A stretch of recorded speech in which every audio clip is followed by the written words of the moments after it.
So ఇక్కడ ఉపరాష్ట్రపతి ఎన్నికల్లో ఉపరాష్ట్రపతిగా ఒక్క బీసీ లేడు స్వాతంత్రం వచ్చినప్పటి నుంచి, రాష్ట్రపతిగా ఒక్క బీసీ లేడు, ఉపరాష్ట్రపతిగా లేడు, రాష్ట్రపతిగా లేడు, ఇంకేడున్నాడు.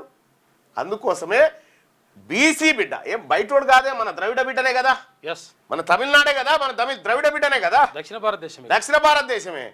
ఇక్కడ మన రక్తం దాగిన వాళ్ళకంటే వాళ్ళు నయం కాదా బీసీలు? తమిళనాడులో లీడర్లకు ఉన్న బీసీ కమిట్మెంట్ ఇక్కడ ఉన్నటువంటి సుదర్శన్ రెడ్డి గారు ఉంటే నిజంగా ఉపరాష్ట్రపతి స్థానంలో కూర్చుంటే బీసీలకు బిల్లు అమలు కానిస్తాడా? వాళ్ళు కొన్ని సందర్భాలు వస్తే స్టాలిన్ కూడా ఆయనకు సపోర్ట్ చేస్తారు, అట్లుంటది.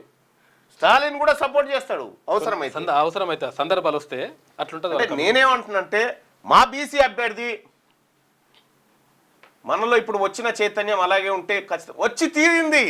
తెలంగాణ రాష్ట్రం బీసీలో మీరు రాసి పెట్టుకోండి, 2028 నాడు వీళ్ళంతా చిత్తు కొట్టుకపోతారు. ఈ బీసీలను ఇన్ని రోజులు అనగదొక్కుతున్నటువంటి వాళ్ళంతా చిత్తు కొట్టుకపోతారు.